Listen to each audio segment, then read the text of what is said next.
Praise Lord. Hallelujah. கரங்களை உயர்த்தி ஆண்டவருக்கு மகிமை செலுத்துவோமா? ஹல்லேலூயா. கர்த்தர் நல்லவர். இயேசு கிறிஸ்துவின் இனிய நாமத்தினாலே கர்த்தருடைய பரிசுத்த ஆராதனைக்கு கூடி வந்திருக்கிற உங்கள் அனைவரையும் வாழ்த்துகிறேன். கர்த்தர் உங்களை ஆசீர்வதிப்பாராக. உங்கள் மத்தியிலே நேற்றும் இன்றும் கர்த்தருடைய ஊழியத்தை செய்யும்படி தேவன் பாராட்டின அவருடைய மேலான கிருபைகளுக்காக நான் ஆண்டவரை ஸ்தோத்தரிக்கிறேன். என்னை அன்போடு அழைத்த அருமையான அண்ணன் பாஸ்டர் கேப்ரியல் தாமஸ்ராஜ் அவர்களுக்காக நான் ஆண்டவரை ஸ்தோத்தரிக்கிறேன். அவங்க கூட செலவிடுகிற நேரத்தில் எல்லாம் நல்ல ஆலோசனைகள் அவர்கள் மூலமாக ஆண்டவர் அநேக காரியங்களை சொல்லியிருக்கிறாங்க, கற்று தந்திருக்கிறாங்க. இந்த ஐக்கியத்துக்காக நான் ஆண்டவரை ஸ்தோத்தரிக்கிறேன். நீங்கள் அனைவரும் பாக்கியம் உள்ளவர்கள். கர்த்தர் உங்களை ஆசீர்வதிப்பாராக. எல்லாரையும் வாழ்த்துக்கிறேன். ஆமென்.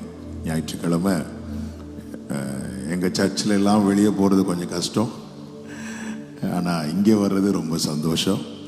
உங்கள் மத்தியில் உங்களோடு கூட சேர்ந்து கர்த்தரை உயர்த்த, தேவனை மகிமைப்படுத்த தேவன் தந்த இந்த நல்ல தருணத்துக்காக கர்த்தருக்கு ஸ்தோத்திரம். கர்த்தர் உங்களை ஆசீர்வதிப்பாராக.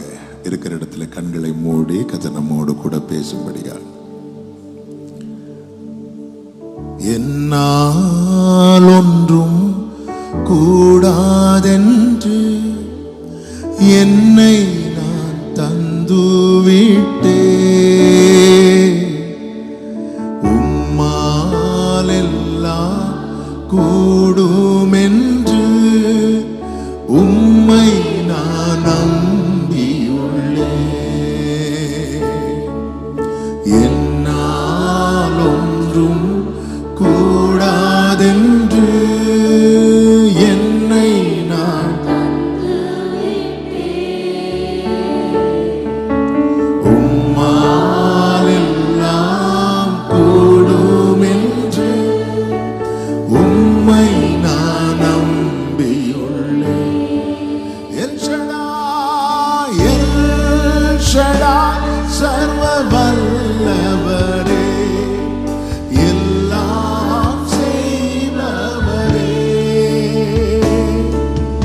இல்லாதவைகளை இருக்கின்றனாய் வரவழைப்பவரே. எல் ஷடாய்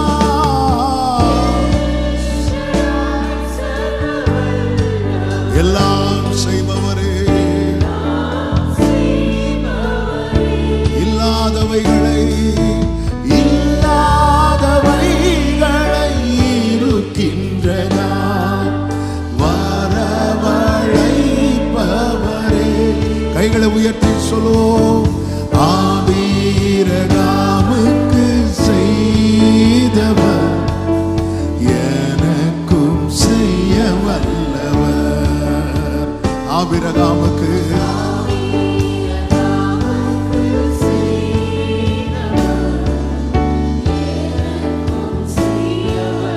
சொல்லுவோம். எல்ரோயி என்னை காண்பவரே, எல்ரோயி என்னை காண்பவரே, என் கண்ணீர் துடைப்பவரே,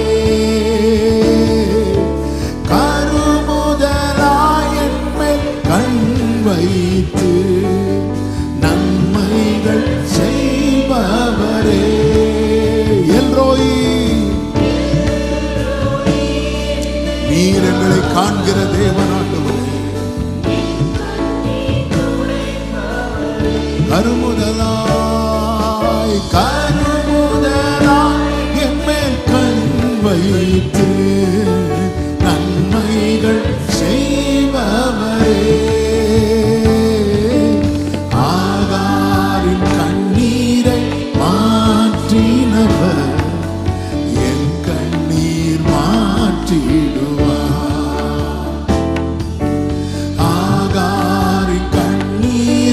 மாற்றினவர் என் கண்ணீர்.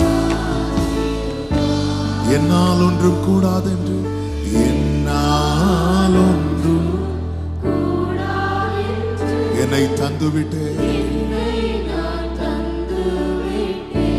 உம்மால் எல்லாம் கூடும்,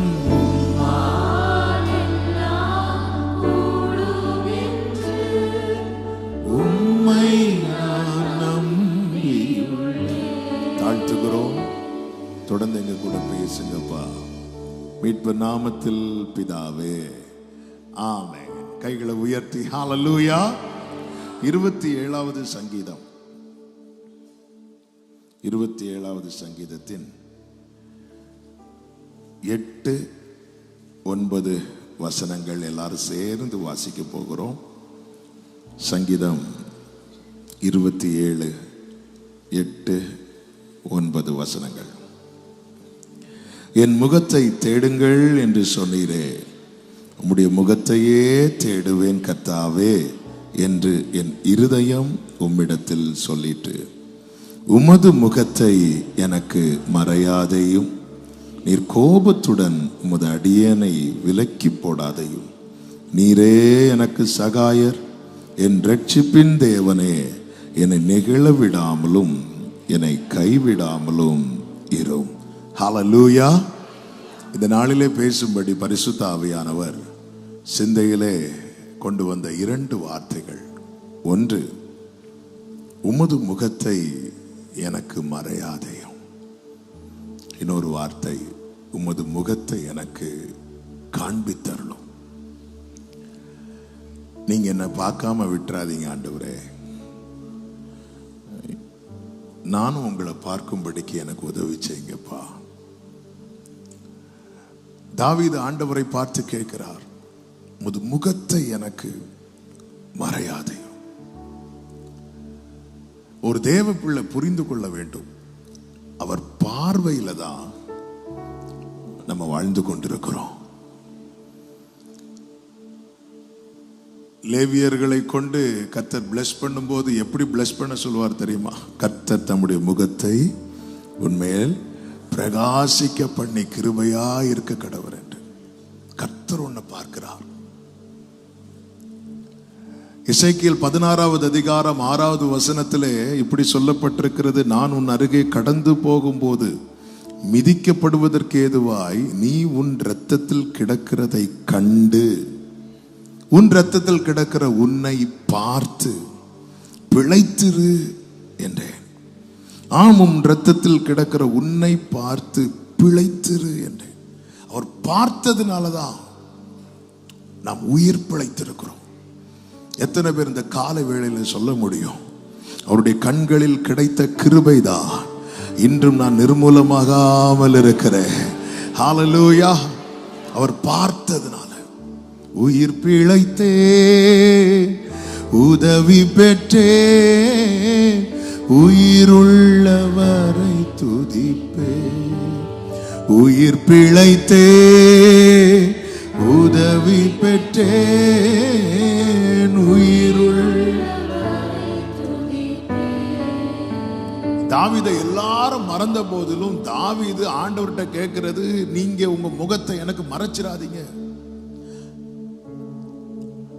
சிலரை நமக்கு பிடிக்கலன்னா முகத்தை திருப்பிடுவோம். அப்படி மட்டும் என் லைஃப்ல நீங்க உங்க முகத்தை திருப்பிடாதீங்க ஆண்டவரே. ஆமென். நீங்க பார்த்ததுனாலதான் இன்னைக்கு நான் பார்த்துட்டு இருக்கிறேன். உன் பிறப்பின் வர்த்தமானம் என்னவென்றால், பிறந்த நாளிலே தூக்கி போடப்பட்டாய், ஒரு கண்ணும் உன் பேரில் இரக்கமாய் இருந்ததில்லை. அப்படிதான் எசேக்கியேல் 16வது அதிகாரம் ஆரம்பத்திலிருந்து வருகிறது. ஒரு கண்ணும் உன் பேரில் இரக்கமாய் இருந்ததில்லை. ஆண்டவருடைய விசேஷம் என்ன தெரியுமா? யாரும் பார்க்காதவங்களை தான் அவர் பார்ப்பார். கடற்கரை அருகே வருகிறார், அங்கே இருந்த 2 படகுகளை கண்டாராம். அந்த 2 படகுகளும் வெறுமையான படகு. அதை அவர் பார்க்கிறார். யாரும் பார்க்காததை, யாரும் பார்க்க விரும்பாததை. சீஷர்கள் இயேசுவினிடத்தில் வந்து கேட்கிறார்கள், ஆண்டவரே நேரமாகிறது, ஜனங்கள்லாம் இருக்கிறாங்க, இவர்களை அனுப்பி விடுங்க அவங்க சாப்பிட்றதுக்காக. இயேசு கேட்கிறார், உங்ககிட்ட என்ன இருக்கிறது அப்படின்னு. ஆண்டவர் 5 அப்பம் கொஞ்சம் மீன்.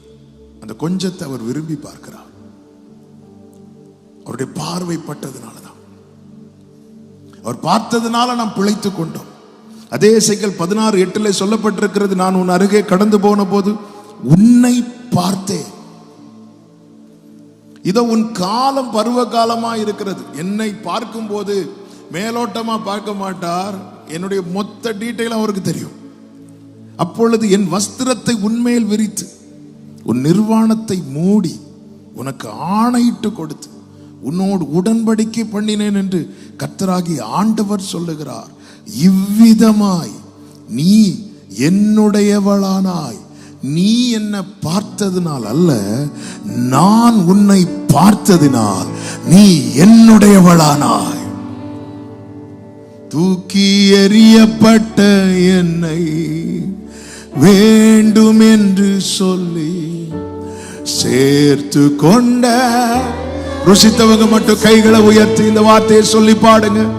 தூக்கி எறியப்பட்ட என்னை வேண்டும் என்று சொல்லி சேர்த்து கொண்ட நல்ல நேசரே. ஆண்டவரை பார்த்து சொல்லுவோம், அழகான கண்கள், அழகான கண்கள் என்னை கண்டதாலே முடிந்ததென்று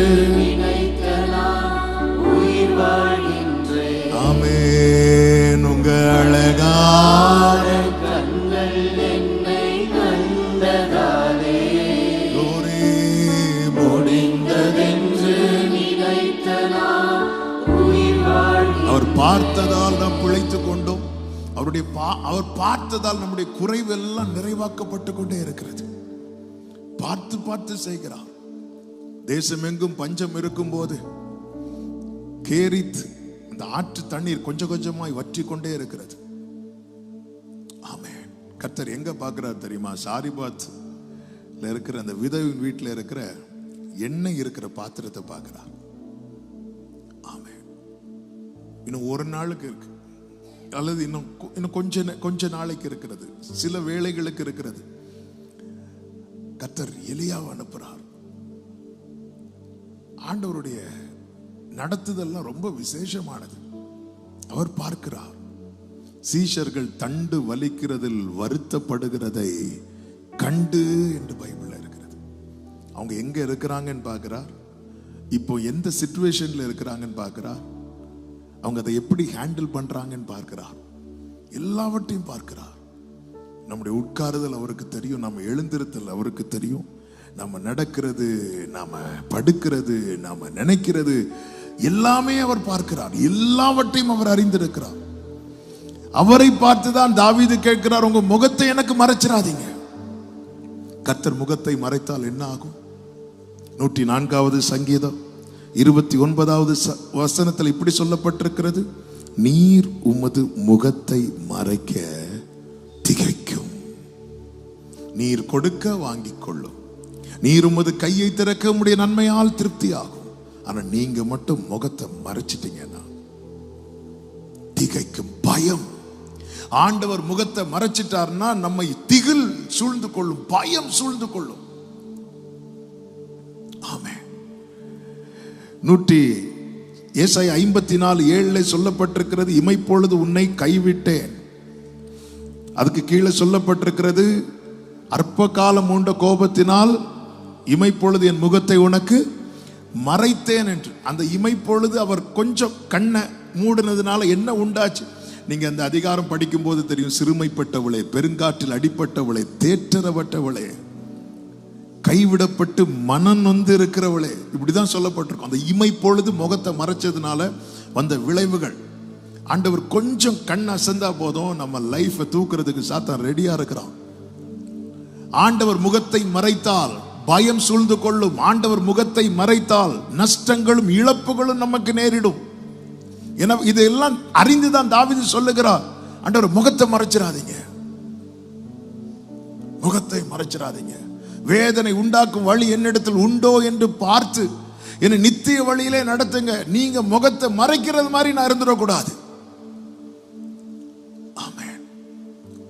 நம்முடைய வாழ்க்கையில நஷ்டங்கள், இழப்புகள், ஒரு தேவ பிள்ளை ஆண்டவரே, இயேசுவே சிலுவையில என்ன சொன்னார் பாத்தீங்களா? என் தேவனே, என் தேவனே, ஏன் என்னை கைவிட்டு. பார்க்க முடியல, கான்டாக்ட் பண்ண முடியல. அதுவரை பிதா பிதா பிதா பிதா என்று பேசிக் கொண்டிருந்தார். ஒரு இடத்துல கூட அவரை தேவனேன்னு கூப்பிடவே இல்லை. ஃபுல்லா பிதாவே பிதாவே பிதாவே பிதாவே பிதாவேன்னாரு. பார்க்க முடியாத சிச்சுவேஷன் வந்ததும் வெரி ஃபர்ஸ்ட் டைம் அவர் பிதாவை பார்த்து எப்படி கூப்பிடுறார் தெரியுமா? தேவனே அப்படிங்கிறார். ஆமென். கர்த்தர் முகத்தை மறைத்தால், கர்த்தர் முகத்தை மறைத்தால் பயம் சூழ்ந்து கொள்ளும், நஷ்டங்கள் உண்டாகும். உபாகமம் 31:17 சொல்லப்பட்டிருக்கிறது. நான் அவர்கள் மேல் கோபம் கொண்டு அவர்களை கைவிட்டு என் முகத்தை அவர்களுக்கு மறைப்பேன், அதனால் அவர்கள் பட்சிக்கப்படும்படிக்கு அநேக தீங்குகளும் இக்கட்டுகளும் அவர்களை தொடரும் என்று சொல்லப்பட்டிருக்கிறது. கர்த்தர் முகத்தை மறைத்தால் இக்கட்டுகளும் தீங்குகளும் தொடருகிறது. ஒரு தேவ பிள்ளை எப்பொழுதுமே அவருடைய முகத்தை தேடுகிறவர்களாய் இருக்க வேண்டும். ஆண்டவருடைய பார்வையை விட்டு விலகாதவர்களாய், ஆண்டவருடைய பார்வை எப்பொழுதுமே தங்கள் மேல் படுகிற வண்ணமாய் அவர்கள் வாழ்க்கை காணப்பட வேண்டும். அப்படி இல்லாமல் இருந்தால் திகில் சூழ்ந்து கொள்ளுகிறது, நஷ்டங்களும் இழப்புகளும் உண்டாகிறது, இக்கட்டுகளும் தீங்குகளும் தொடருகிறது. பிரச்சனை மேல பிரச்சனை, போராட்டத்தின் மேல போராட்டம், கஷ்டத்தின் மேல கஷ்டம். இந்த காலை வேளையில சமீபத்திலும் தூரத்திலும் இருந்து கேட்டுக்கொண்டிருக்கிற அன்பு சகோதரா சகோதரி, கர்த்தரால் நேசிக்கப்படுகிற அன்பு உள்ளமே, இந்த செய்தி கேட்கும் போதே உங்கள் இருதயம் ஜெபிக்க ஆரம்பிக்கட்டும். என்ன, உமது முகத்தை எனக்கு மறையாதேயோ. ஏன்னா நீரே எனக்கு சகாயர், எனக்கு வேற யாரும் கிடையாது ஆண்டவரே. ஆமென். இன்று நான் பிழைத்திருப்பது நீங்க பார்த்ததுனால, இன்று என் நிர்வாணம் மூடப்பட்டிருப்பது நீங்க பார்த்ததுனால, இன்னைக்கு நான் உம்முடையவளாய் இருப்பது நீங்க பார்த்ததுனால, பயங்கரமான குழியிலும் உளையான சேற்றிலும் இருந்த என்னை தூக்கி எடுக்கும்படி என்னை நீர் கண்ணோக்கி பார்த்தீர், நீர் அணுகினீர், என்னிடமாய் சாய்ந்தீர். உங்க தயவுல தான் வாழ்ந்து கொண்டிருக்கிறோம். எங்க வாழ்க்கையில ஒருபோதும் நீர் உம்முடைய முகத்தை மறைக்கும்படியான சூழ்நிலை வராதபடிக்கு கர்த்தாவே உம்முடைய முகத்தை எனக்கு மறையாதையும். அம்னோனுக்கு விரோதமாய் அப்சலோம் ஒரு செயலை செய்வான். அந்த செயலின் நிமித்தம் ராஜாவுக்கு பயங்கர கோபம் வந்துடும் தாவீதுக்கு. அப்சலோம்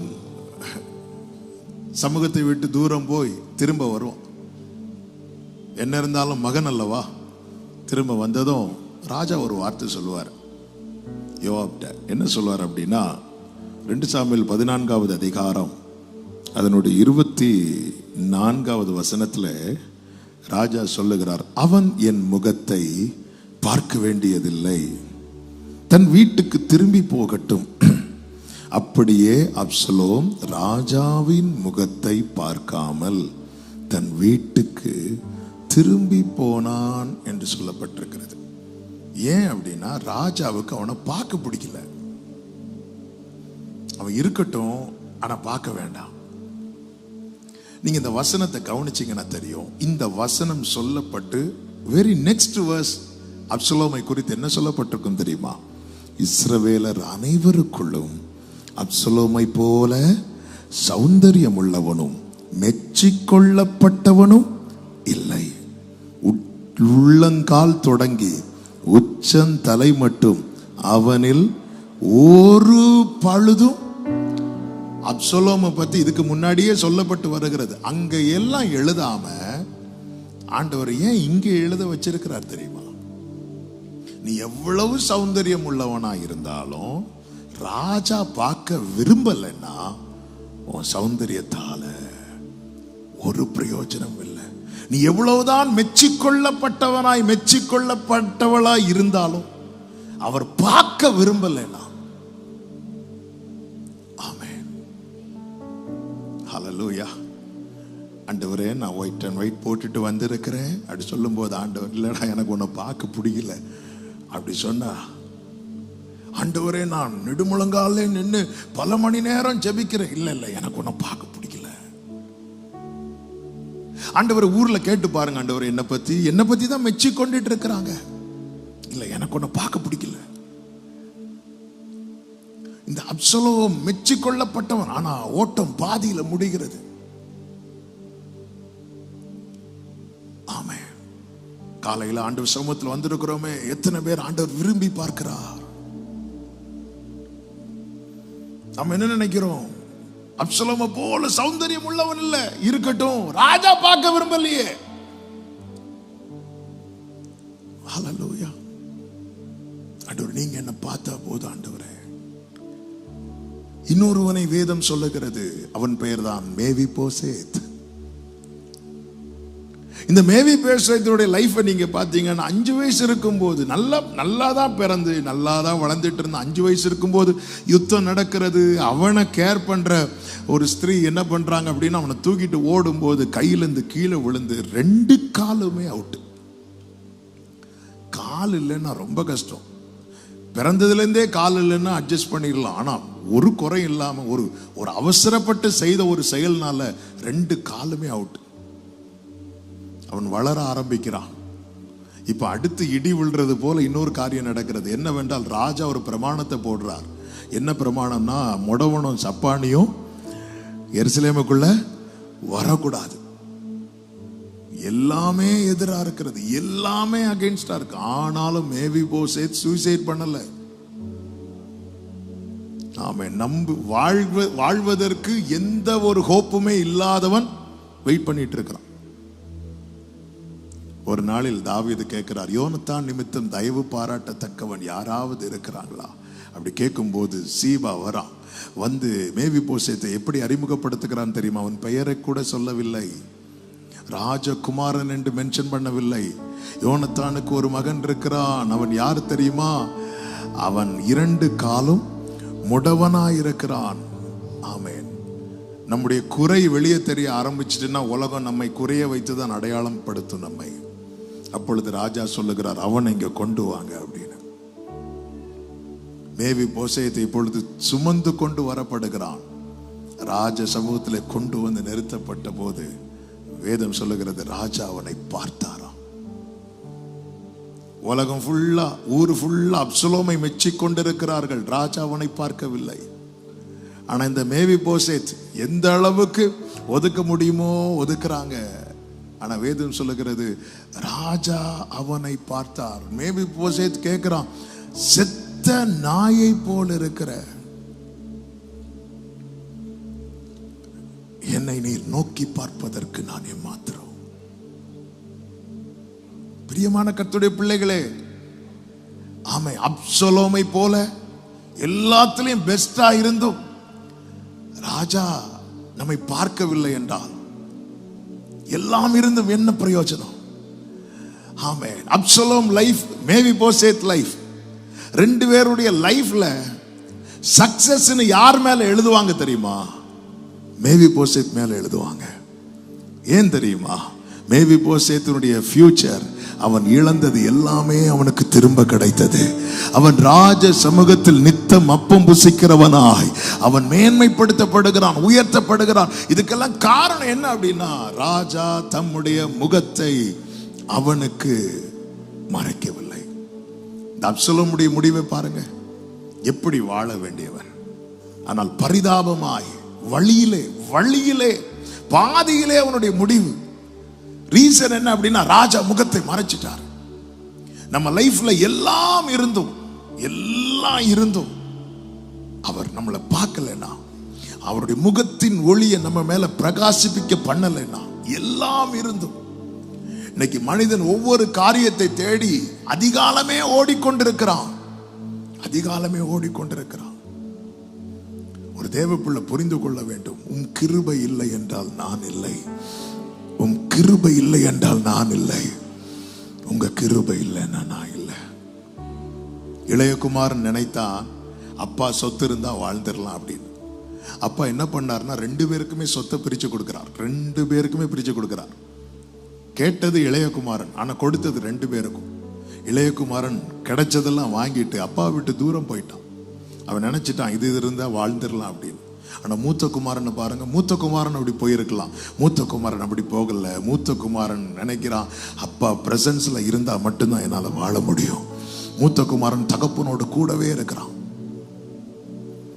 தகப்பனுடைய பார்வை விட்டு தூரம் போகினவன் கொஞ்சம் கொஞ்சமாய் குறைவுபட துவங்கினான், நஷ்டப்பட துவங்கினான், இழக்க துவங்கினான். எல்லாவற்றையும் இழந்து திரும்ப தகப்பனிடத்துல ஓடி வருகிறான். அவர் என்ன பார்த்தாலே போதும். இளையகுமாரன் திரும்பி வரும்போது தகப்பன் அவரை பார்க்கிறார். வீட்டிலிருந்து அவன் நடந்து வருகிறதை தகப்பன் கண்டு, வேற யாராவது பார்த்திருந்தா பிரச்சனை வேற. பிரமாணம் என்ன சொல்லுகிறது தெரியுமா? தகப்பனையும் தாயும் துக்கப்படுத்தி ஒருவன் காணப்படுவான் என்றால் மூப்பர்கள் அவனை அழைத்து என்ன பண்ணணும் தெரியுமா? அவனை கல்லெறிந்து கொள்ள வேண்டும். இதான் பிரமாணம். ஆனா தகப்பன் என்ன பண்றார் தெரியுமா? தூரத்தில் அவன் வர்றதை பார்த்து ஓடி போய் அவனை கட்டி பிடிக்கிறார். அவனை யாரும் கல்லெறிஞ்சிடக்கூடாது, அவனை யாரும் கொன்றக்கூடாது. எப்பொழுது மீண்டும் அந்த தகப்பனுடைய பார்வை அவன் மேல விழுதோ அவன் இழந்த அனைத்துமே அவனுக்கு திரும்ப கிடைக்கிறது. இழந்த அனைத்துமே திரும்ப கிடைக்கிறது. இந்த காலை வேளையில நஷ்டப்பட்டு இழந்து இந்த சத்தத்தை யாராவது கேட்டுக்கொண்டிருப்பீர்கள் என்றால் கர்த்தரிடத்தில் திரும்புங்கள், கர்த்தரை நோக்கி பாருங்கள்.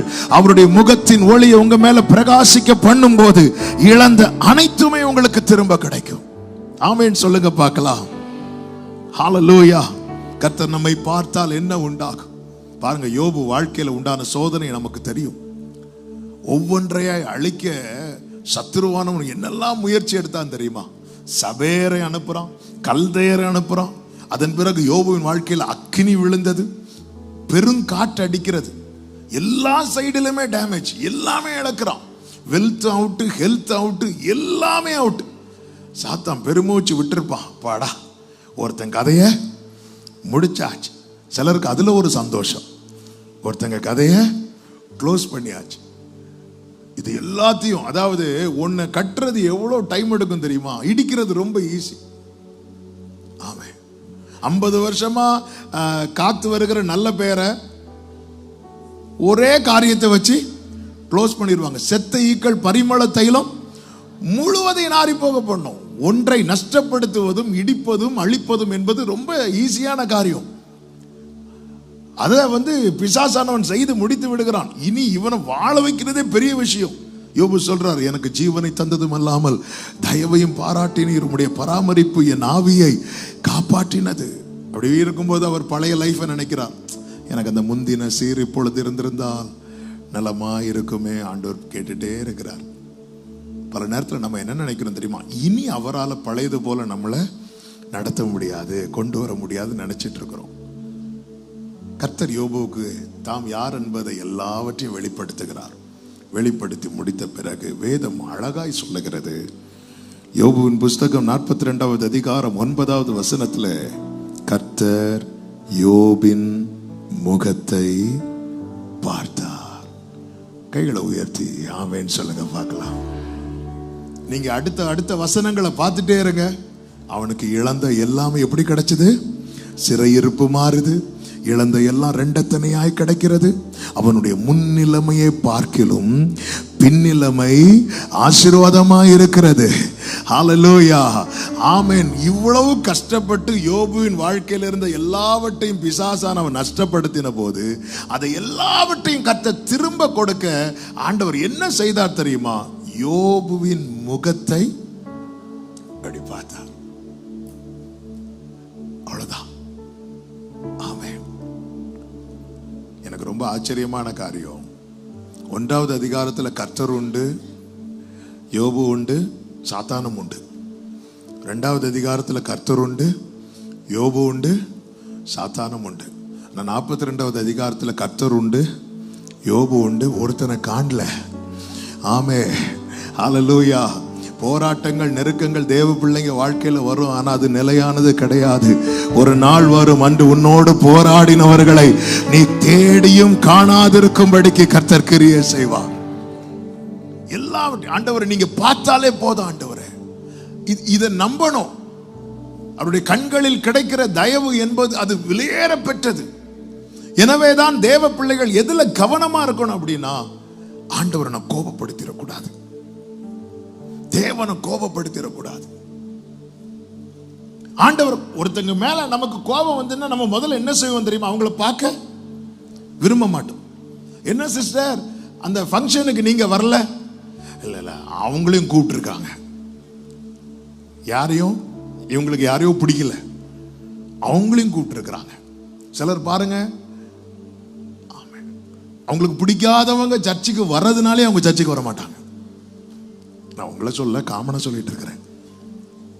சில பார்த்துருக்கீங்களா, நல்லா ஆராதிக்கணும்னு வருவாங்க, வேற அவங்களுக்கு இடமே கிடைக்காது. அவங்களுக்கு பிடிக்காதவங்க பக்கத்துல தான் சீட்டு கிடைக்கும். அதுக்கப்புறம் பாருங்க, அவங்கள்ட்ட பார்த்து நீங்க பக்கத்துல பிரைஸ் லார்ட் சொல்லுங்கன்னு சொல்லி பாருங்க, நாங்க வலப்புறம் இடப்புறம் சாயவே மாட்டோம். நமக்கு ஒருத்தங்களை பிடிக்கலன்னா ஃபர்ஸ்ட் என்ன பண்ணுவோம் தெரியுமா?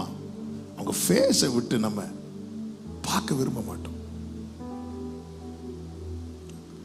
ஆனா ஒருத்தங்களை ரொம்ப பிடிக்கும்னு வைங்களேன், என்ன பண்ணுவோம்? பார்த்துட்டே இருப்போம். அவர் எல்லாரையும் பார்க்கிறார். அவருடைய முகம் செம்மையானவனை நோக்கி இருக்கிறார். அவர் எல்லாரையும் பார்க்கிறார், சிலரை பார்த்துட்டே இருக்கிறார். ஆமென். ஆண்டவர், நீங்க என்ன பார்த்தா மட்டும் போதாதப்பா, என்ன பார்த்துட்டே இருக்கணும் ஆண்டவரே. ஆமென். ஆண்டவர், நீங்க பார்த்தாலே போதும். எத்தனை பேர் இந்த காலை வேளை நம்புறீங்க? என் ஆண்டவர் என்ன பார்த்தாலே போதும், என் வாழ்க்கையில நஷ்டப்பட்டது எல்லாம் திரும்ப கிடைக்கும் நம்புறவங்க கைகளை உயர்த்தி ஆமென் சொல்லுங்க பார்க்கலாம். தாவீது அதனாலதான் 4வது சங்கீதத்தின் 6வது வசனத்துல இப்படி சொல்றார், எங்களுக்கு நன்மையை காண்பிக்கிறவன் யார் என்று சொல்லுகிறவர்கள் அநேகர்.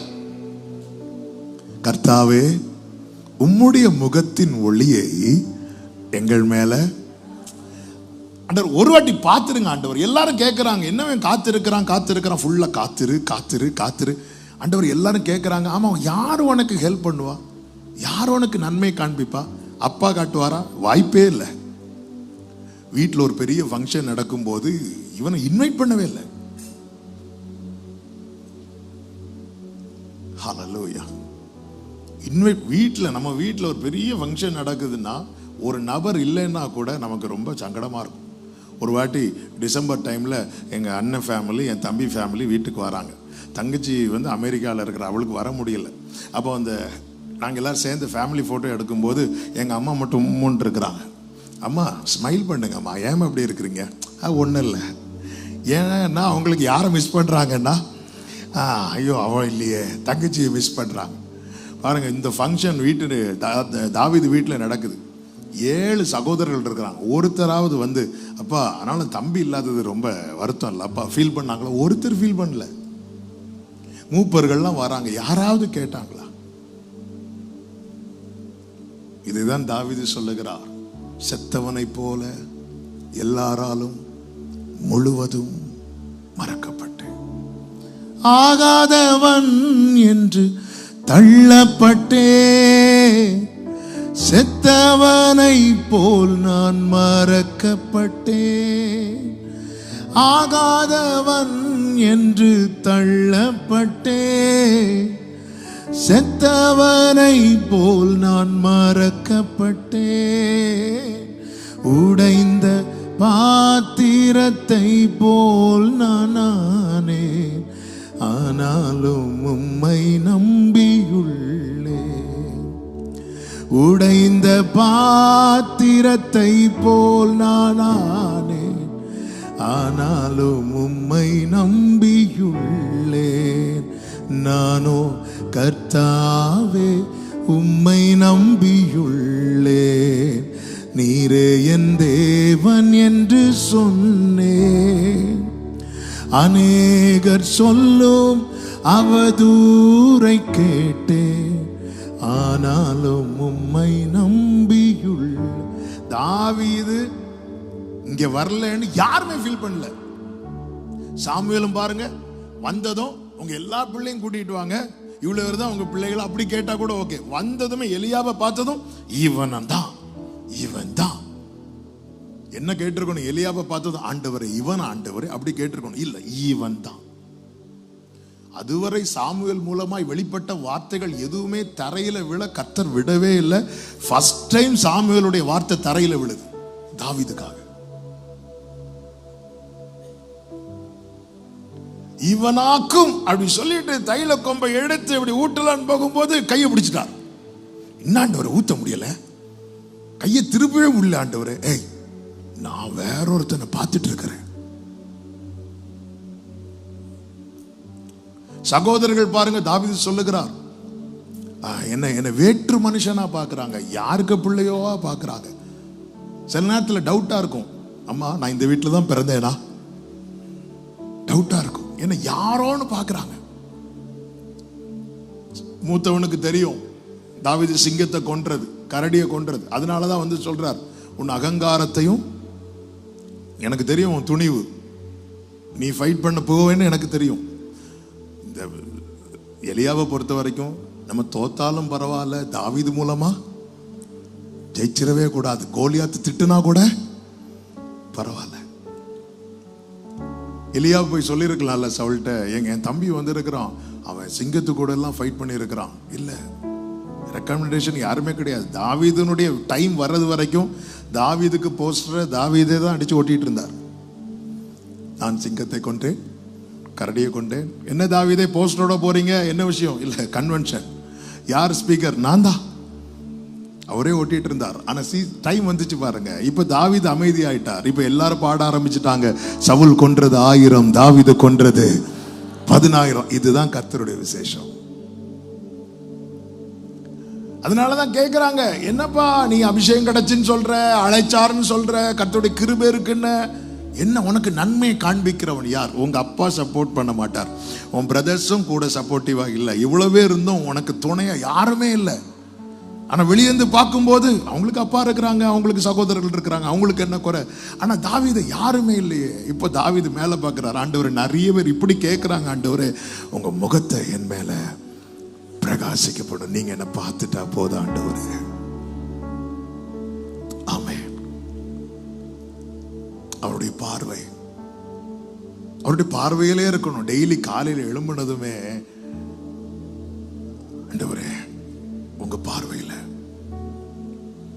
உடைய முகத்தை மறைத்தால் நான் திகைச்சிருவேன்பா. நீங்க மட்டும் முகத்தை மறைச்சிட்டீங்கன்னா, நீங்க நல்லா கவனிச்சு பாருங்க, 2 முறை கடல் கொந்தளித்தது சீஷர்கள் பயணிக்கும் போது. 2 முறை, பல முறை அவர்கள் போட்ல அங்க இங்கே போயிட்டு வந்திருக்கிறாங்க. ஆனா 2 முறை மட்டும் பயங்கரமான கொந்தளிப்பு. ஒரு முறை எப்போ தெரியுமா? இயேசு இல்லாம பயணித்தாங்க. இன்னொரு முறை எப்பொழுது தெரியுமா? இயேசு கண்ணை மூடினதும். இயேசு போட்ல உட்கார்ந்து இருக்கிறது வரைக்கும் கடல் கொந்தளிக்கல. அவர் கொஞ்சம் கண்ணை மூடினார் பாருங்க. இயேசு இல்லாத தருணத்தையும் இயேசுவோடு உறவாடாத தருணத்தையும் பிசாசானவன் பார்த்து கொண்டிருக்கிறான். அவன் திருடன் அல்லவா? எல்லாரும் எப்போ தூங்குவாங்க அப்பதான் அவன் கண் விழிப்பான். எப்பொழுது இயேசு கொஞ்சம் கண்ணை மூடினாரோ கடல் கொந்தளிக்க ஆரம்பிச்சிட்டு சீஷர்கள் வந்து அவரை எழுப்புறாங்க. ஆண்டவர் கற்றுக் கொடுக்கிறார், காண்பித்து கொடுக்கிறார். உன் படகுல நான் இருந்தாலும் நான் கண்ணை மூடினா உனக்கு இதுதான் கதி. ஆமென். ஆண்டவருடைய முகத்தின் ஒளியை மேல பிரகாசிக்கப்படும். இஸ்ரவேலர்கள் எகிப்தில் இருந்தார்கள். எகிப்தில் இருந்தபோது கர்த்தர் அவர்கள் படுகிற உபத்திரவத்தை பார்த்தார். அவங்க கஷ்டத்தை பார்த்தார், அவங்க வேதனையை பார்த்தார், அவங்க கண்ணீரை பார்த்தார். அதே இஸ்ரவேலர்கள் எகிப்தை விட்டு வெளியே வந்தார்கள். வெளியே வந்தபோது யாத்திராகமம் 14வது அதிகாரம் அதனுடைய 24வது வசனத்திலே சொல்லப்பட்டிருக்கிறது, கிழக்கு வெளுத்து வரும் ஜாமத்தில் கர்த்தர் அக்கினியும் மேகமுமான ஸ்தம்பத்தில் இருந்து எகிப்தியரின் சேனையை பார்த்தார். யாத்திராகமம் 3:7 ஜனத்தின் உபத்திரவத்தை பார்த்தார். யாத்திராகமம் 14:24 உபத்திரவப்படுத்துகிறவர்களை பார்க்கிறார். அநேக பிரச்சனைகளுக்கு முற்றுப்புள்ளி வைக்கணும்னா எகிப்தை விட்டு வெளியே வந்துரு. சத்தமா ஒரு ஆமேன் சொல்லுங்க பார்க்கலாம். ஆண்டவரே என் கஷ்டம் உங்களுக்கு தெரியலையா? நான் பார்க்கிறேன், நானும் கஷ்டப்படுறேன் பாரு, நானும் முட்செடியில தானே எழுந்தருள்றேன். ஆண்டவர் நினைச்சிருந்தா அந்த இடத்துல ஒரு ஏதேனா மாட்டி வந்திருக்கலாமே. இல்ல, என் ஜனத்தின் காயத்தினால நானும் காயப்பட்டிருக்கிறேன்னு நான் சொல்றார். நம்ம எகிப்துக்குள்ள எகிப்தின் அனுபவத்தில் இருக்கும் வரைக்கும் நம்ம பிரச்சனை அவர் பார்க்கிறார். ஆனா எகிப்தை விட்டு வெளியே வந்துட்டோன்னு வைங்களேன், நமக்கு யாரால பிரச்சனையோ அவர்களை டீல் பண்றார். அதுதான் கர்த்தர் சொல்லுகிறார், உன்னை தொடுகிறவர் என் கண்மணியை தொடுகிறார். ஆமென், ஹல்லேலூயா. எகிப்தை விட்டு வெளியே வந்துட்டாங்கல்ல. இப்போ கர்த்தர் மோசேயை கொண்டு என்ன பேசுறார் தெரியுமா? ஜனங்கள்கிட்ட, இன்று நீங்கள் காண்கிற எகிப்தியரை இனி என்றைக்குமே. இஸ்ரவேலர்கள் அன்னைக்கு தான் எகிப்தியரை பார்க்கிறாங்களா? 430 வருஷம் பார்த்துட்டு இருக்கிறாங்க. அப்படி இருக்கும்போது இன்னைக்கு நீங்க காண்கிற எகிப்தியர், நீங்க இதுவரை பார்த்ததுக்கும் இன்னைக்கு பார்த்ததுக்கும் வித்தியாசம் உண்டு. இதுவரை நீங்க மட்டும் எகிப்தில இருந்து பார்த்தீங்க, இப்ப நீங்க எகிப்தை விட்டு வெளியே வந்து நீங்க மேகத்துக்கு கீழே இருந்து பாக்குறீங்க. நாம் அவருடைய செட்டையின் கீழே இருந்து ஒரு பிரச்சனையை பார்க்கும்போது அந்த செட்டை அந்த மேகத்துக்கு மேல இருந்து அவரும் அதை பார்க்கிறார். என் பிரச்சனையை நான் மட்டும் பார்க்காம அவரும் சேர்ந்து பார்த்துட்டாருன்னா அந்த பிரச்சனைக்கு அதுதான் கடைசி நாள். ஹல்லேலூயா. அதுவரை அவர்கள் உபத்திரவத்தை பார்த்தார். எகிப்தை விட்டு வெளியே வந்ததும் பல பிரச்சனைகள் இன்னும் தொடர்ந்து கொண்டே இருக்க காரணம் என்ன தெரியுமா? நாம் இன்னும் அதற்குள்ளே தான் இருந்து கொண்டிருக்கிறோம். அதனாலதான் கர்த்தர் சொல்லுகிறார், பாபிலோன் குமாரத்தின் இடத்தில் குடியிருக்கிற சீயோனே, உன்னை நீ விடுவித்துக் கொள், பிற்பாடு மகிமை உண்டாகும். சொல்லிவிட்டு சொல்லுகிறார், உன்னை தொடுகிறவன் என் கண்மணியை தொடுகிறான். ஆண்டவர் ஆபிரகாம் சொன்னார் அல்லவா, நீ எனக்கு முன்பாக நடந்து கொண்டு உத்தமனாயிரு. அதன் அர்த்தம் என்ன? நான் உனக்கு ஒரு பாதையை நியமித்திருக்கிறேன், அதுல என் கண்களை வைத்திருக்கிறேன். அந்த பாதையை விட்டு நீ விலகி போகும்போது என் பார்வையை விட்டு விலகி போகிறாய். ஏதேனுக்குள்ளே இருந்த ஆதாம் கர்த்தரை தேட வைக்கிறான். ஆதாமே, நீ எங்கே இருக்கிறாய் என்று கேட்கிறார். எங்கே இருக்கிற? ஆண்டவர் நியமித்த பாதையை விட்டு விலகின ஆதாம் ஏதேனுக்குள் இருந்தும் அவரால் கண்டுபிடிக்க முடியவில்லை. ஆண்டவருடைய இருதயத்துக்கு ஏற்றவனான தாவீது சொல்லுகிறார், நான் பாதாளத்தில் படுக்கை போட்டாலும் அங்கே உம்முடைய கை என்னை பிடிக்கும். அவருடைய பார்வையிலே இருக்கணும். கொஞ்ச காலம் தாங்க நம்முடைய வாழ்க்கை, கொஞ்ச காலம் தான். வேகமாய் போயிட்டு இருக்கிறோம். இப்பதான் 2025 எல்லாருக்குமே ஹாப்பி நியூ இயர் சொல்லி முடிச்சிருக்கணும். 24 எழுதி 25 எழுதி இப்பதான் கொஞ்சம் 25 எழுதிட்டு இருக்கிறோம். ஒரு 2-3 மாசத்துக்கு எழுதும்போது 24 தான் எழுதுவோம். அப்புறம் அதை வெட்டி 5 ஆக்கி எல்லாம் கிளியர் பண்ணதுக்குள்ள 26 ஆயிரும். ஒவ்வொரு நாள் போக போக நம்முடைய ஆயுசுல ஒவ்வொரு நாள் குறைஞ்சிட்டு இருக்கு. 99 வயதுல ஆபிரகாம் சொல்றாருன்னா, என் பார்வையில் இருடா அப்படிங்கிறார். என் பார்வையில் இரு அப்படிங்கிறாருன்னா பாருங்க, சகைவுக்கு இயேசுவை பார்க்கணும்னு ரொம்ப ஆசை. லூக்கா 19வது அதிகாரத்தில் இருக்கிறது. அவர் எப்படிப்பட்டவர் என்று அவரை பார்க்க வகை தேடினான். 19:3 சொல்லப்பட்டிருக்கிறது, அவன் குள்ளனானபடியால் ஜனக்கூட்டத்தில் அவரை காணக்கூடாமல். வேதத்தில் ஒவ்வொரு வார்த்தையும் எழுதப்பட்டிருக்கிறதுக்கு ஆண்டவர் அதுல ஏதோ ஒன்று வச்சிருக்கிறார்னு அர்த்தம். இந்த இடத்துல ஏன் அவன் குறைய சொல்லணும்? ஆமென். நல்லா புரிந்து கொள்ளுங்கள். இப்பொழுது அவனுடைய குறைவு அவனை பார்க்க விடவில்லை. ஏன் பார்க்க முடியல அப்படின்னு சகைவிட்ட கேட்டா சகை என்ன சொல்லுவார் தெரியுமா? என் வாழ்க்கையில் ஒரு குறை இருக்கு, என் வாழ்க்கையில் ஒரு குறை இருக்கு, என் வாழ்க்கையில் ஒரு குறை இருக்கு. அவன் வாழ்க்கையில் குறை இருந்தா இயேசுவை பார்க்கவே முடியாதா? வேற வாய்ப்பே இல்லையா? வழியே இல்லையா? வழி இருக்கிறது. என்ன வழி இருக்கிறது? அதனுடைய 4வது வசனத்தை பாருங்கள். அவர் போகும் வழியில் முன்னாக ஓடி, அவர் போகும் வழியில் அவரை பார்க்கும்படிக்கு ஒரு மரத்தில் ஏறினார். அவர் போகும் வழியில 1000 குறைகள் உங்க வாழ்க்கையில இருந்தாலும் அவர் பாதையில் நீங்க வந்துட்டீங்கன்னு வைங்கள, கர்த்தர் கண்ணோக்கி உங்களை பார்க்கிறதற்கு அவர் ஆயத்தமா இருக்கிறார். அவன் தான் பார்க்க மரத்துல ஏறான், ஆனா அவர் பார்க்கிறார். அவர் அண்ணாந்து பார்த்து இந்த பாதையில மட்டும் வந்து பாருங்க. ஆமென். 6 நாட்கள் வழி மாறி கால் போன போக்கிலும் மனம் போன போக்கிலும் நடந்து விட்டு 7வது நாள் ஆண்டவர் சமூகத்தில் வந்திருந்து என்னை பாரும் என்று சொன்னால் ஆண்டவர் சொல்றார், எனக்கு பார்க்க முடியாது. ஆதாமே, நீ எங்க இருக்கிற? ஆண்டவர், நான் ஏதேனுக்குள்ளதான் இருக்கிறேன். ஏதேன்ல இருக்கிறேன், என் சமூகத்தில் இருக்கிறியான்னு கேட்கிறார். அந்த வசனம் அப்படி இருக்கும். அவன் சமூகத்தை விட்டு விலகினான், ஆனா ஏதேனுக்குள்ளதான் இருக்கிறான். ஆமா, என் வாழ்க்கையில் 1000 குறை, என்னால இயேசுவை பார்க்க முடியவில்லை. 1000 கரைகள் இயேசுவை பார்க்க முடியவில்லை. இனி எனக்கு அவரை பார்க்க முடியாதா? இனி அவர் முகம் என் மேல பிரகாசிக்காதா? நல்ல கவனமா கேளுங்க. ஆண்டவர் அந்த 2 குமாரர்களை குறித்து ஊமை சொல்லுவார்ல, அந்த ஊமை சொல்லுகிற அதே அதிகாரத்துல தான் காணாமல் போன ஆட்டை குறித்தும் சொல்லுவார். காணாமல் போன ஆட்டை மேய்ப்பன் தேடி போனான். தொலைந்து போன வெள்ளிக்காசும் தேடப்பட்டது. ஆனா பிரிந்து போன குமாரன் அவன் தான் திரும்பி வரணும். தகப்பன் தேடி போகவில்லை. நாம் ஆடுகளாய் வழி தப்பி நடந்தோம். தேடி மெய்ப்பராய் தேடி வந்து தெரிந்தெடுத்து அவருடைய இரத்தத்தினால் நம்மை கழுவி நம்மை சுத்திகரித்து அவருடைய பிள்ளைகளாய் மாற்றி வைத்திருக்கிறார். அந்த இளையகுமாரனை போல நாம திரும்பி போனா, தேசத்துல பஞ்சம் வந்தது தகப்பனுக்கு தெரியாதா? தெரியுமே. அவன் குறைவுபடுவான் என்பது தகப்பனுக்கு தெரியாதா? தெரியுமே. அவன் வஸ்திரம் நஷ்டமாகும் என்று தகப்பனுக்கு தெரியாதா? தெரியுமே.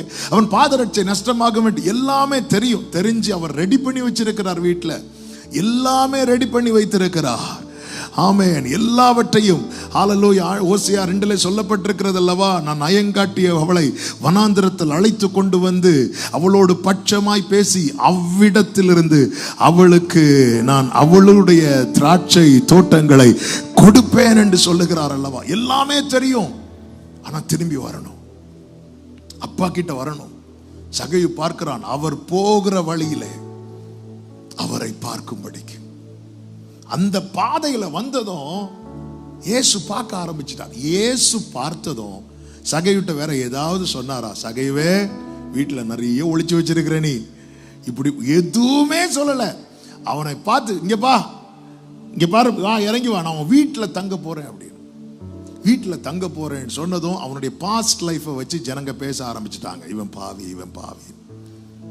ஆனா ஆண்டவர்கிட்ட வந்துட்டா நம்முடைய பாவங்கள், நம்முடைய அக்கிரமங்கள் எல்லாம் கர்த்தர், ஆமென், நாம் முன் செய்த பாவங்களை நம்மை கழுவி சுத்திகரித்து நம்மையும் ஆபிரகாமுடைய சந்ததியாய் நிறுத்த வல்லவர் நாம் ஆராதிக்கிற நம் ஆண்டவராகிய இயேசு கிறிஸ்து. அவங்க பேசுறாங்க, இவங்க பேசுறாங்கன்னு சொல்லிட்டு சகைவே நீ மரத்திலே இருன்னு சொல்லிட்டு போகல. அவர் அவனோடு கூட கொஞ்ச தூரம் நடந்திருப்பார். காட்டத்தி மரத்திலிருந்து அவன் வீட்டுக்கு ஒரு மேக்சிமம் ஒரு 1/2 hour நடந்திருப்பார்னு வைங்களேன். அந்த 1/2 hourல அவன் லைஃபே சேஞ்ச் ஆகுது. ஏன்னா அந்த பார்வை எப்படிப்பட்ட பார்வை. அவர் போகிற வழியில் ஏரோதும் இயேசுவை பார்க்க விரும்பினான். ஆனால் ஏரோது எதை விரும்பல தெரியுமா? அந்த பாதையில வர விரும்பல. அதனால இயேசுவை ஏரோதுவை பார்க்க போகவில்லை.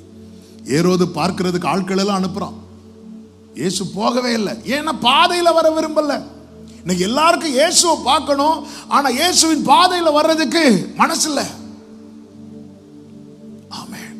சகையு பாருங்கள், அவர் போகிற வழியில அவர் எந்த பாதையில பயணிக்கிறார், அந்த பாதையில மட்டும் நீங்க வந்துட்டீங்கன்னா, உன்மேல் என் கண் வைத்து உனக்கு ஆலோசனை சொல்லுவேன். உன்மேல் என் கண் வைத்து, வலதுபுறம் இடதுபுறம் சாயும் போது வழி இதுவேங்கிற சத்தம் கேட்கும். உன்மேல் என் கண் வைத்து. தாவீது சொல்றார், ஆண்டவர் நான் எங்க போவேன் ஆண்டவர், உம்முடைய ஆவிக்கு மறைவாக. அவர் ஃபீல் பண்றார், எங்க போனால் அவர் பார்த்துட்டே இருக்கிறார். அந்த பார்வையை விட்டு விலகுனாலே தெரியும், இல்ல ஆண்டவர் உங்க பார்வையில என்ன இருக்கணும் ஆண்டவரே, உங்க பார்வையில என்ன இருக்கணும் ஆண்டவரே, உம்முடைய முகத்தை மறையாதே, உம்முடைய முகத்தை எனக்கு காண்பியும், உம்முடைய முகத்தை எனக்கு காண்பியும். மோசே கர்த்தரோடு பேசி பேசி இப்பொழுது எந்த அளவுக்கு பேச ஆரம்பிச்சிட்டார் அப்படின்னா, ஒரு சிநேகிதன்ட்ட எப்படி பேசுவாரோ அப்படி கர்த்தர் மோசையோடு, மோசே கர்த்தர்கிட்ட பேசுற அளவுக்கு பழகியாச்சு. இப்ப கர்த்தர் மோசையை பார்த்து சொல்றாரு, மோசே என் கண்களில் உனக்கு கிருபை கிடைத்தது அப்படிங்கிறார். என் கண்களில் உனக்கு கிருபை கிடைத்தது, உன்னை நான் பெயர் சொல்லி அழைத்து அறிந்திருக்கிறேன் என்று யாத்திராகமம் 33:17 கர்த்தர் சொல்லுகிறார். அப்படி சொல்லும் போது மோசே என்ன கேட்கிறார் தெரியுமா? 18வது வசனத்தை பாருங்கள். அப்பொழுது அவன், உம்முடைய மகிமையை எனக்கு காண்பித்தருளும் என்றான். மகிமையை காட்டுங்கன்னு அர்த்தம் என்ன? உங்க முகத்தை எனக்கு. பிரியமான கர்த்தருடைய பிள்ளைகளே, ஆமே, நாம் வாழ்ந்திருக்க அவர் நம்மை பார்க்க வேண்டும். நாம் வாழ்ந்திருப்பதே நாம் அவரை பார்ப்பதற்காக. ஆமே, நான் பாதுகாக்கப்பட, நான் நன்மை அடைய, நான் பலனடைய அவர் என்ன பார்க்கணும். அவர் என்ன பார்க்கிறதே எதுக்கு தெரியுமா? நான் அவரை பார்ப்பதற்காக. எத்தனை பேருக்கு ஆண்டவரை பார்க்கணும்னு ஆசை? கை தூக்க வேண்டாம். ஆமே. இதே மோசே கிட்ட முச்சடியில எழுந்தருளும் போது மோசே நான் ஆபிரகாமின் தேவன், ஈசாக்கின் தேவன், யாக்கோபின் தேவன், நான் உன்னை அனுப்புறேன் வான்னு கூப்பிடும் போது மோசே, ஆண்டவரே எனக்கு உங்க முகத்தை காட்டுங்கன்னு கேட்கல. அப்போ மோசே என்ன கேட்டார் தெரியுமா? ஆண்டவர் நீ திடீர்னு கேட்டா என்ன கேட்குன்னு தெரியல ஆண்டவரே, நீங்க ஃபர்ஸ்டே சொல்லியிருந்தீங்கன்னா எனக்கு லிஸ்ட் போட்டு கொண்டு வந்துருப்போம். மோசே இப்போ கேட்கலாம், என்ன வேணாலும் கேட்கலாம். ஆண்டவரே இந்த கோலை பிடிச்சிட்டு நிற்க முடியுது ஆண்டவர், ரொம்ப நேரம் கோலை தூக்கி நிற்க முடியல ஆண்டவரே, என் கைகளை பலப்படுத்த, எதுவுமே கேட்கல ஆண்டவரே. உங்க மகிமை, உங்க முகத்தை மட்டும் காட்டிருங்க ஆண்டவரே. பிரியமான கர்த்தருடைய பிள்ளைகளை, கிருபையில துவங்குற வாழ்க்கை மகிமையில முடியணும். கிருபையில தொடங்குற வாழ்க்கை மகிமையில முடியணும். இதை நம்ம கேட்கணும், இதை நம்ம விரும்பணும், இதை நம்ம வாஞ்சிக்கணும். உம்முகம் பார்க்கணுமே, உம்மழகை ரசிக்கணும். ஆமென். உம்முகம் பார்க்கணுமே,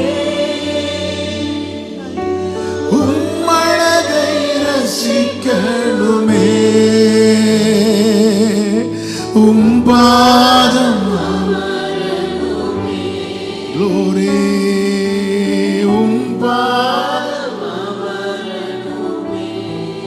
Hallelujah.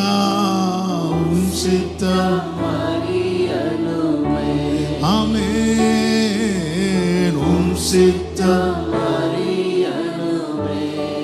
பாடுவோம். எனது மணவாளனே, என் இதய ஏக்கமே, என் இதய ஏக்கமே, இனியவரே, இனியவரே, உம்மைத்தான் தேடுகிறேன், உம்மைத்தான் தேடுகிறேன். ஆமென். நான் உம்மைத்தான் நேசிக்கிறேன். ஆண்டவரே எனக்கு உங்க முகத்தை பார்க்கணும் அப்படி கேட்கும் போது கர்த்தர் என்ன சொல்லுகிறார் பாருங்கள். யாத்திராகம் 33:19 என்னுடைய தயையை எல்லாம் நான் உனக்கு முன்பாக கடந்து போக பண்ணி கர்த்தருடைய நாமத்தை உனக்கு முன்பாக கூறுவேன். எவன் மேல் கிருபையாய் இருக்க சித்தமாய் இருப்பேனோ அவன் மேல் கிருபையாய் இருப்பேன், எவன் மேல் இரக்கமாய் இருக்க சித்தமாய் இருப்பேனோ அவன் மேல் இரக்கமாய் இருப்பேன். அந்த வார்த்தையை கவனிச்சிங்களா? அவர் முகத்தை பார்க்கணும்னா இப்போ அவர் நமக்கு பாராட்டுகிற தயவு இருக்குல்ல, இது மட்டும் பத்தாதான், அவருடைய மொத்த தயவையும் நமக்கு முன்பாக கடந்து போக பண்ணா மட்டும்தான் அவரை பார்க்க முடியும். நான் வாழ்ந்திருப்பதற்கு என் தேவனுடைய மொத்த தயவும் எனக்கு தேவையில்லை, அவருடைய ஒத்த தயவே போதும். ஆனா நான் அவர் முகத்தை பார்ப்பதற்கு அவருடைய மொத்த தயவும் எனக்கு தேவை.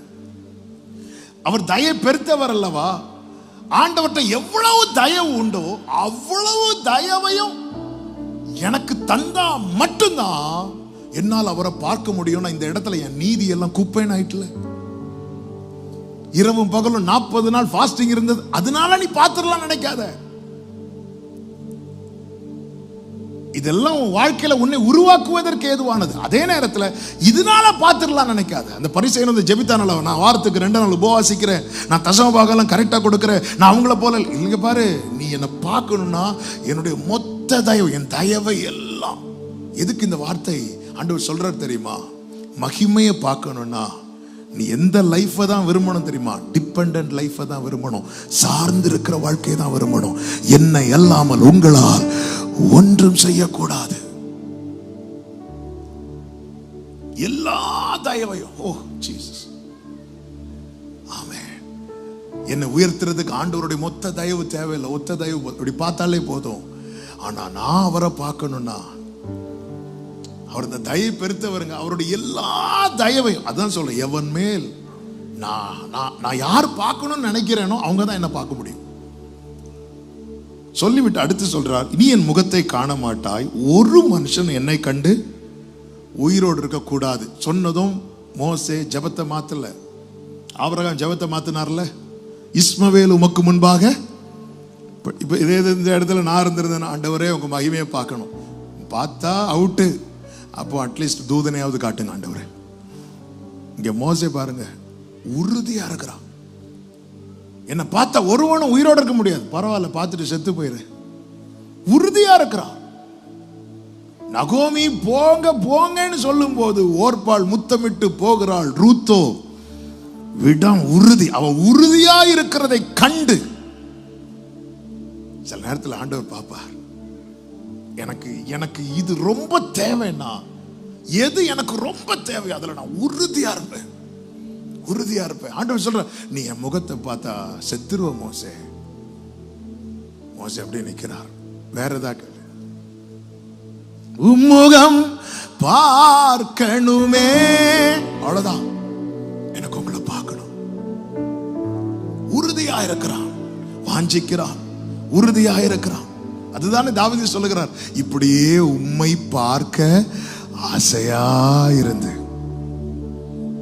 ஆமென்.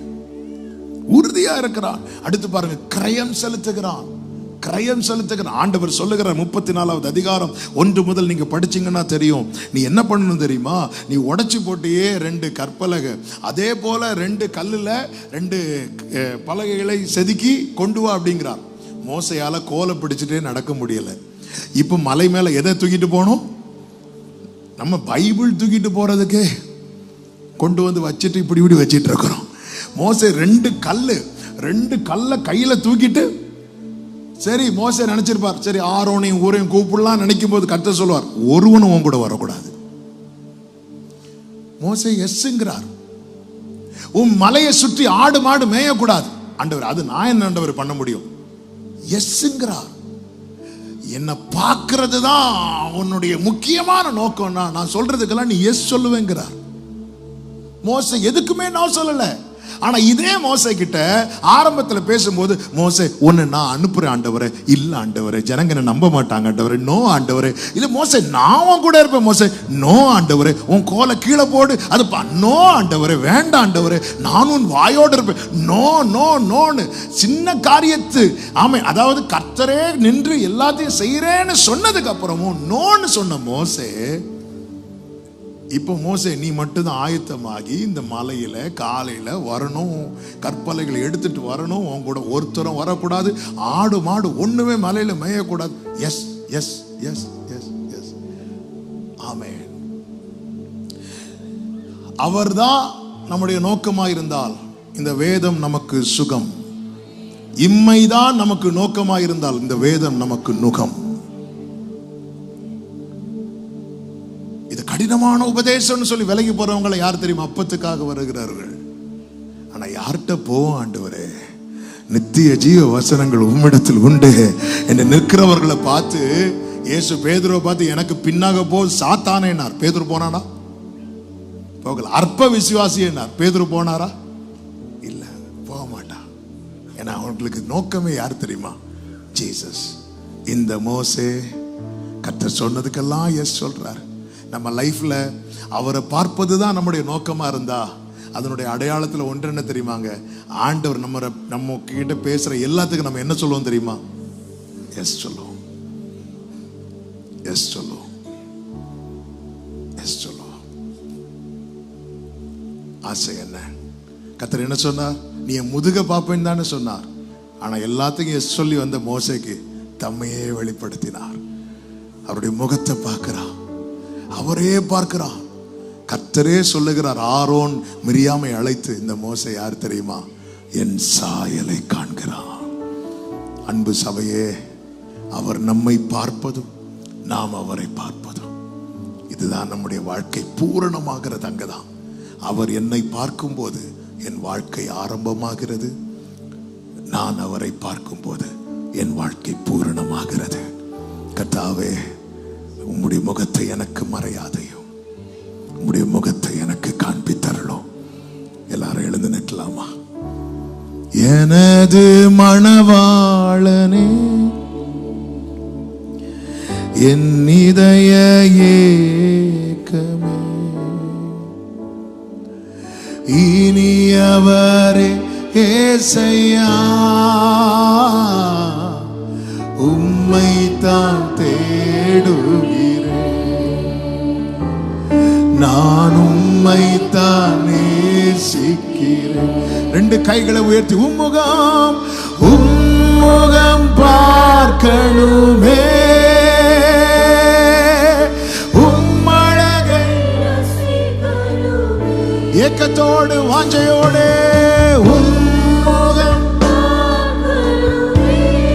மஷேகே மம்ரோ தனலரா உம் பாதம் அமரனோ உம் பாதம் அமரனுமே ஆமென் உம் சித்தம் அறியணுமே ஹalleluya உம் சித்தம் அறியணுமே வேதம் சொல்லுகிறது மோசே இரவு பகல் 40 நாள் கர்த்தரோடு இருந்தான் என்று. கர்த்தர் சீஷர்களை அழைத்தது நோக்கமே எதுக்கு தெரியுமா? அவரோடு இருக்க. நானும் நீங்களும் அவரோடு இருக்கும்படி அழைக்கப்பட்டவர்கள்.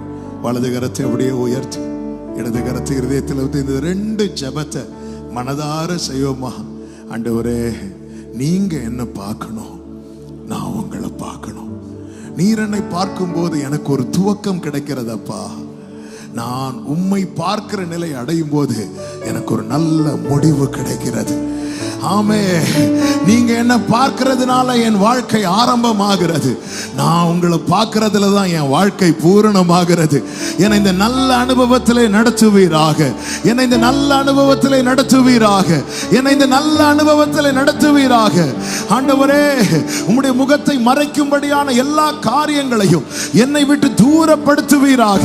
அந்த காரியங்கள் எனக்கு தூரமாய் இருப்பதாக. உம்முகம்